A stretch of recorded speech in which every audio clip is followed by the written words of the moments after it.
Hello everyone, আসসালামু আলাইকুম। চলে আসলাম নতুন আরেকটি রান্না নিয়ে তোমাদের সাথে শেয়ার করতে। আমরা যতই মাছে ভাতে বাঙালি হই না কেন, তবু আমাদের বাচ্চাদের জন্য কিন্তু চিকেন মাস্ট রাখাই লাগে ঘরে। আমার ঘরে তো বাচ্চারা চিকেন ছাড়া কিছুই বোঝে না। বুঝতে পারছো বন্ধুরা? তোমাদের ঘরেও নিশ্চয়ই আমার মতোই একই অবস্থা। তো যাই হোক, আজকে গরু মাংস রান্না করিনি, যেহেতু শেষ হয়ে গিয়েছে, তাই আজকে রান্না করে নিলাম সোনালি মুরগি। সোনালি মুরগিটা একটু নরম হয়, তাই বাচ্চারা খেতে খুব পছন্দ করে। যেহেতু দেশি মুরগিটা বেশি শক্ত হয়, তো দেশি মুরগিটা আনলেও খায়, তবুও সোনালি মুরগিটা ওরা বেশি পছন্দ করে, কারণ এটা খেতে খুবই নরম হয়, বাচ্চারা খুব সুস্বাদু করে খেয়ে নিতে পারে।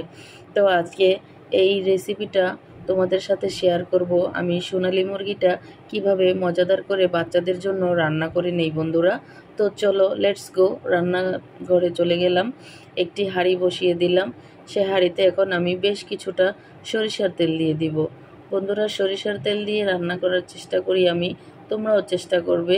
যাদের গ্যাসের প্রবলেম আছে তারা কিন্তু তোমরা সয়াবিন তেল খাবে না, সরিষার তেলটাই খাবে আমার সাজেস্টে। কারণ আমি আজকে 8 বছর ধরে আলহামদুলিল্লাহ ভালো আছি এই সরিষার তেলটি খেয়ে। বন্ধুরা, খুবই স্বাস্থ্যকর উপায়ে আমি চেষ্টা করি তরকারিটা রান্না করে নিতে। তো এই যে দেখো, আমি ওদিকে কথা বলতে বলতে একটু পেঁয়াজটা বেশি লাল হয়েছে, বাট পুড়ে যায়নি। যাই হোক, খুব সুন্দর করে লাল করা হয়েছে।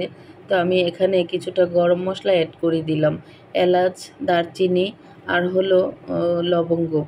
এগুলো দিয়ে আমি এখন আদা বাটাটা দিয়ে দেব 2 চা চামচের মতো। যেহেতু আমি আস্ত একটি মুরগি তোমার আলু দিয়ে রান্না করে নিব আজকে বাচ্চাদের জন্য, সেহেতু আমি আদা রসুনটা 2 চা চামচই দিলাম, একটু বেশি, 2 চামচের থেকে একটু বেশি হবে। যাই হোক বন্ধুরা, তোমরাও সবাই রান্না করতে পারো। তো আমি যেভাবে রান্না করি তোমাদের সাথে সেভাবে শেয়ার করতে চেষ্টা করি বন্ধুরা। এটা কারণ আমার হলো নিত্যদিনের যে রান্নাটা করি সেটাই আমি তোমাদের সাথে শেয়ার করি। তো এই যে দেখো, আমার আদা রসুনটা কিন্তু একটু হালকা করে ভেজে নিচ্ছি আমি। তারপর দিয়ে দিলাম 1 চা চামচ ভরে জিরের গুঁড়ো। তারপর দিয়ে দেব আমি লবণ, স্বাদ মতো লবণ, তোমরা যে যার স্বাদ অনুযায়ী দিয়ে দেবে বন্ধুরা। তারপর দিয়ে দিলাম আমি মরিচের গুঁড়ো 1.5 চা চামচের মতো, আর দিয়ে দিলাম হলুদের গুঁড়ো 1 চা চামচের মতো। বন্ধুরা, আমার ধনিয়া ভাঙানোটা শেষ হয়ে গিয়েছে, আমি সময় পাচ্ছি না। তো ধনিয়ার গুঁড়ো ছাড়াও তরকারি খেতে ভালোই লাগে। অনেকে এমন আছে যারা ধনিয়ার গুঁড়ো খায় না, তো আমি তাদের দলে পড়ে গিয়েছি আর কি কয়েকদিনের জন্য। আবার যেদিন সময় পাবো ধনিয়া গুঁড়োটা ব্লেন্ডার করে নিব, আর আমার অনেক দিন আবার চলে যাবে। তো আমি চেষ্টা করি আমার যখন যা আছে তা দিয়ে আমি ম্যানেজ করে নিতে। এভাবেই আমার কাছে ভালো লাগে। আমি কোনো বিষয়ে জটিলতা পছন্দ করি না। যখন যেমন আমি তখন ভালোও খেতে পারি, খারাপও খেতে পারি, আলহামদুলিল্লাহ। বেশিও খেতে পারি, কমও খেতে পারি, আমার কোনো প্রবলেম হয় না। তো যাই হোক বন্ধুরা, এই পর্যন্ত যারা আমার ভিডিওটি দেখেছো সকলকে অসংখ্য ধন্যবাদ বন্ধুরা। তোমরা একটি লাইক দিয়ে আমার ভিডিওটি প্লে করবে এবং কোনো অংশ স্কিপ না করে ফুল ভিডিওটি তোমরা দেখে নেবে, এতে করে আমার জন্য একটু উপকার হয়। যেহেতু আমি তোমাদের জন্য একটু কষ্ট করে ভিডিও বানাই, তোমরা কিন্তু আমার এতটুকু উপকার করতেই পারো বন্ধুরা, কি বলো?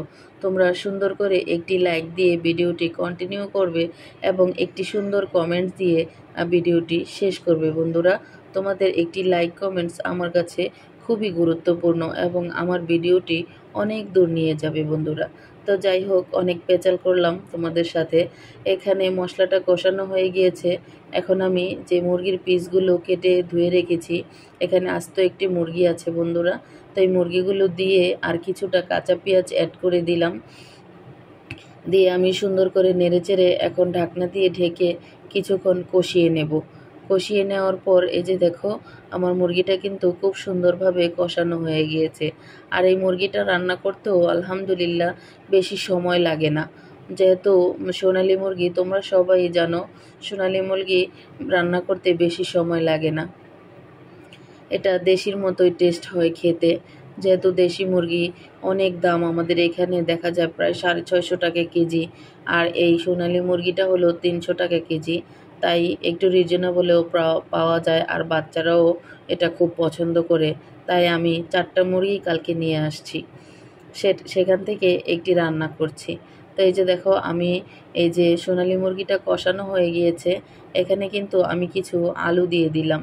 এই আলুগুলো কিন্তু আমি ছোট্ট একটি মিনি রাইস কুকার আছে আমার, এটা যে আমার কি দরকারি জিনিস আমি তোমাদেরকে একদিন ছবি দেখাবো বা এমনি আমি ভিডিও করে দেখাবো। এই কুকারটা দিয়ে আমি সব কিছুই সিদ্ধ করে নিতে পারি, তারপরে গরম পানি করতে পারি, ডিম সিদ্ধ, আলু সিদ্ধ, চা করা বলতে সব কিছু। বন্ধুরা, খুবই উপকারী এরকম একটি জিনিস তোমাদের ঘরেও কিন্তু রাখতে পারো। কারণ আমাদের এখন গ্যাসের যে প্রবলেম হয়, এরকম দু একটা কুকার থাকলে ঘরে অনেকটা কাজ এগিয়ে যায় এবং খুবই দ্রুত এটাতে হয়ে যায়। তো এই যে দেখো, আমি সিদ্ধ করে দিয়েছি আলুগুলো, কারণ এই আলুগুলো কিন্তু সিদ্ধ হতে বেশটা টাইম লেগে যায়। তার জন্য আমি এই চিকেনের সাথে কাঁচা আলুটা দেইনি, কারণ চিকেনটা যদি বেশি নরম হয়ে যায় খেতে কিন্তু ভালো লাগবে না।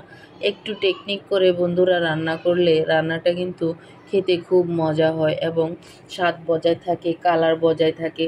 আমাদের তরকারির কালার যদি সুন্দর না হয়, খেতেও কিন্তু বন্ধুরা মজা হয় না। তো এই যে তুমি যদি সুন্দর করে রান্না করে খাওয়াতে পারো, তাহলে কিন্তু তোমার প্রশংসায় পঞ্চমুখ থাকবে তোমার ফ্যামিলির লোক সবাই। তো এই যে দেখো বন্ধুরা, আমার তরকারির ঝোলটা কিন্তু আমি দিয়ে দিয়েছি আমার পরিমাণ মতো। এত বেশি ঝোল রাখবো না বা এত বেশি কম হবে না, কারণ যেহেতু আলুর তরকারি ঝোলটা টেনেও যেতে পারে, তার জন্য আমি হালকা করে ঝোল দিয়েছি। তো এই যে দেখো, এই যে এই সিমগুলো তোমরা চিনো কি না, এই সিমগুলো দিয়ে আমি আজকে ভর্তা করে নেব। আমি সিদ্ধ করে নিয়েছি, পাটায় বেটে তারপর আমি ভর্তা করে নেব। এই ভর্তাটা খেতে কিন্তু খুব মজা হয়। এটা হলো লম্বা লম্বা যে সিমগুলো, সেগুলো মানে এগুলো দিয়ে তরকারি খায় না, ভর্তাই খাইতে হয়।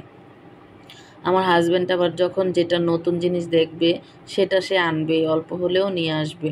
তো যাই হোক, আমার হাজব্যান্ড খুবই শৌখিন মাশাল্লাহ, আমি তোমাদের সাথে সবসময় শেয়ার করি। তো এই যে দেখো, আমার তরকারিটা কিন্তু খুব সুন্দরভাবে হয়ে গিয়েছে। আমি লবণটা চেক করে নিচ্ছি। তো এই যে আমি উঠানোর আগে কিছুটা জিরে গুঁড়ো দিয়ে এখন আমি তরকারিটা উঠানোর আগে একটু জিরে গুঁড়ো দিলে কিন্তু সুন্দর একটি ঘ্রাণ আসে। বন্ধুরা, তোমরা সবাই জানো, তবু আমি বলি, আমি যেমন করি সেটা তোমাদের সাথে শেয়ার করি, যেহেতু এটা আমার শখের চ্যানেল, সব কিছুই তোমাদের সাথে শেয়ার করি বন্ধুরা। তো আমার তরকারিটা অলমোস্ট ডান হয়ে গিয়েছে। এই যে দেখো, এদিকে আমার ভর্তা বানানোটাও কমপ্লিট হয়ে গিয়েছে। কত মজাদার ভর্তা দেখেছো, যে জিভে জল চলে আসে না বন্ধুরা এই ভর্তা দেখলে। এই যে শুকনো মরিচ দিয়ে পেঁয়াজ, কাঁচামরিচ না সরি, মানে ধনিয়া পাতা, এগুলো দিয়ে আর কি বানিয়ে নিলাম। তো কেমন লাগলো বন্ধুরা আজকের ভিডিওটি? দেখা হচ্ছে নেক্সট কোনো ভিডিওতে। আল্লাহ হাফেজ। সে পর্যন্ত সবাই ভালো থেকো।